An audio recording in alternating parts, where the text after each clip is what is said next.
My name's Terry Raposa, and I'm here with Mark Beard. Mark, why are we doing this video, and why the state of Jefferson? This video is to describe the Article 4, Section 3 process in order to form a new state from an existing state, the 51st state, the state of Jefferson. We're doing this because in Northern California we have no representation. We have no way to do the simplest things in our lives because we're not represented on the state level. California is ungovernable. We need to start over. We need to get back to the basics of good common sense government. We need to form the 51st state, the state of Jefferson. Well, how is it that we don't have representation when we have a senator and we have an assemblyman? What do you mean by we don't have representation? California has the worst representative ratio in the United States. We have one state senator for every 900,000 people. We have one state assembly person for every 450 to 500,000 people. Northern California, the 11 counties of Northern California share one state senator. Los Angeles County alone has 11 state senators. When you look at Northern California, depending upon where you draw the boundaries, we have about 5 state-level representatives. Los Angeles County alone has 35 state representatives. We find ourselves in a position where we're governed from 500 to 900 miles away by people who have never been here, don't know what it takes to live our lives, and don't really care. We need to regain representation so we can restore our economy, and our children will be able to afford to stay here. Well, hasn't it always been that way? No, it hasn't. California used to be governed under what's called the federal model. When you say the federal model, that refers to the Connecticut Compromise or the Great Compromise. In the United States Constitution, the framers saw the need for representation on geographic areas and representation over the population. So the Connecticut Compromise defines the model where each state has 2 senators. The smallest state has 2 senators, the largest state has 2. The least populous state, Wyoming, has 2 senators, and the most populous state, California, only has 2 senators. In California, up until 1965, we had 1 state senator for each county in California, and so did 30 other state legislatures or more. The Warren Court in 1964 gave an opinion in a case called Reynolds versus Sims, where they said they gave themselves the power to rule over state elections. And they said that all state officers will be elected in the same manner, one man, one vote, under apportionment schemes supervised by the court. That's a principle not found in English common law, not found in colonial law, and not found in the Constitution of the United States. In short, Earl Warren said the Constitution was unconstitutional, and the court will decide how states elect their officials. Ever since then, we have a state senate that's a rubber stamp for the assembly because they're all elected by the same people. Well, the thing I think that people really would be asking in watching this video, except for maybe the people in Northern California who feel this, is what are some of the things that we in Northern California would deal with that are laws that pertain basically to us that doesn't affect Southern California? Well, for example, the SRA fire fee. That was a tax largely enacted by urban legislators whose constituents don't pay the tax. That was a fee supposedly to prevent wildfires.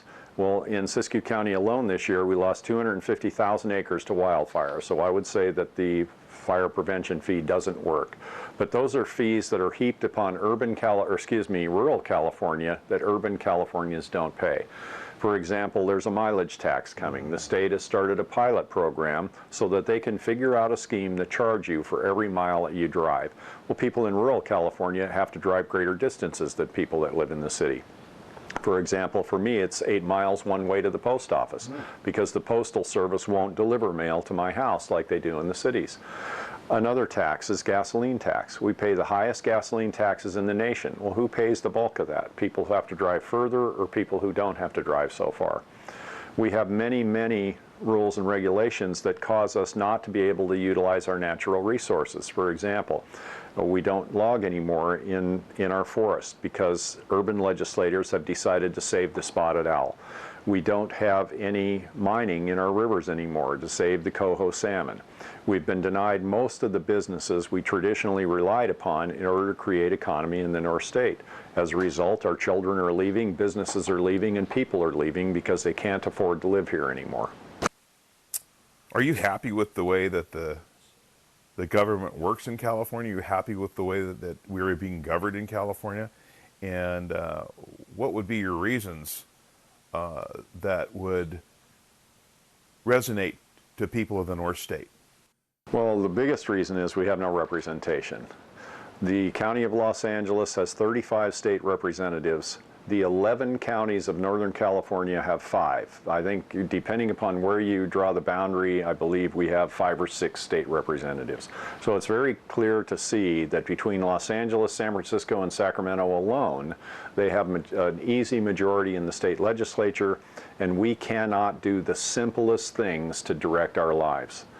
We must form a state where we have representation.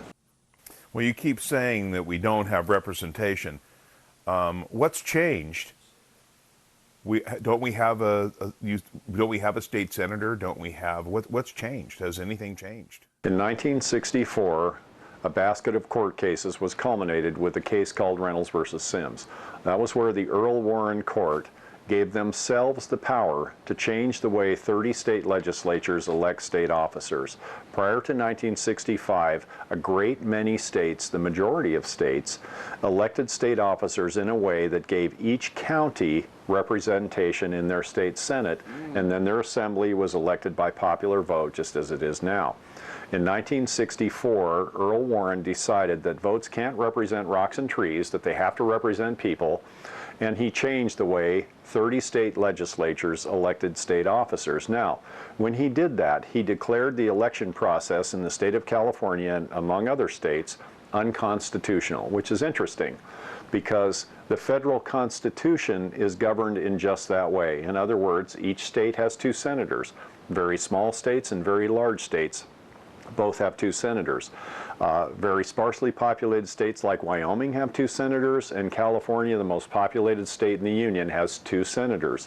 So Earl Warren declared the way the federal government works unconstitutional. Wow. And said that within the state it would have to be different.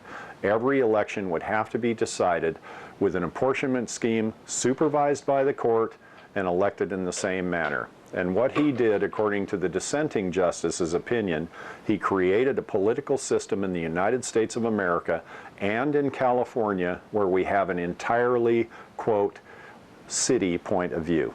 Well, you make so many valid points. How does someone get involved? How does somebody get involved that wants to get behind a new state? Most of the counties in Northern California already have committees. However, if you wonder whether your county does, go to www.jeffersondeclaration.net, all lowercase, no spaces, and your county will have a page on that website.